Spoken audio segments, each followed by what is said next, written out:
আপনারা দেখছেন সিনেলোক, আমি প্রীতম। এখন আমরা কথা বলবো ডুডের ট্রেলার নিয়ে।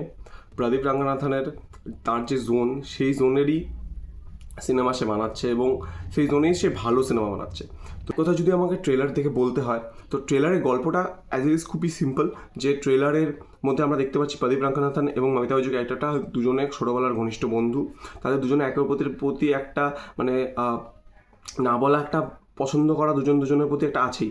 কিন্তু কোথাও গিয়ে মমিতা বৈজয়ী ক্যারেক্টারটা প্রদীপ রাঙ্গানাথনের সাথে সেরকম সেলফ অ্যাটাচ ফিল করতে পারছে না, বা সেরকম একটা মমিতা বৈজয়ী ক্যারেক্টারটা মনে করছে যে আমাদের মধ্যে সেরকম কিছু নেই।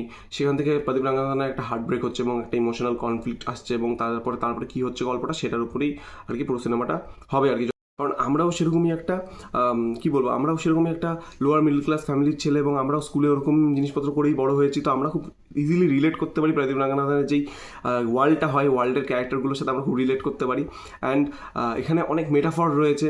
যেমন প্রদীপ রাঙ্গানাথনকে এক জায়গায় বলছে তুমি 10 জনের সাথে লড়তে পারবে, তাহলে 100 জন এসলেও দেখে নেবো, আমার ট্র্যাক রেকর্ডটাই এরকম। তো ওই জিনিসগুলো যেগুলো রয়েছে মেটাফরগুলো, সেগুলো দারুণ ছিল। মানে তার লাইফের অ্যাকচুয়ালি স্ট্রাগলটা যারা জানে আর কি, মানে ওটার সাথে একটা সিনেমার একটা মানে কী বলবো স্টোরি লাইনের সাথে একটা ম্যাচ করে যায়, তাকে একটা লাইনের সাথে। তো সেই জিনিসটা রয়েছে।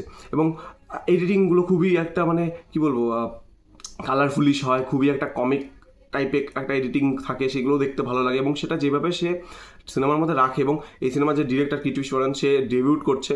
তো এখানে আশা করি প্রদীপ রাঙ্গানাথন একটা ক্রিয়েটিভলি অ্যাসোসিয়েট রয়েছে, এবং তার যে ফিল অ্যান্ড টাচটা থাকবে সেটা আমরা দেখতেই পাচ্ছি এবং সিনেমার মধ্যেও থাকবে।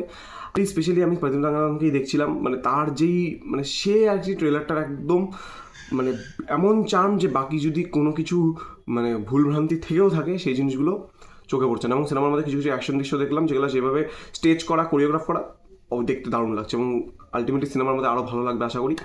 আপনাদের কেমন লাগলো ট্রেলারটা অবশ্যই কমেন্ট করে জানাতে ভুলবেন না, এবং ভিডিওটি লাইক, শেয়ার অ্যান্ড সাবস্ক্রাইব করতে ভুলবেন না। Bye bye.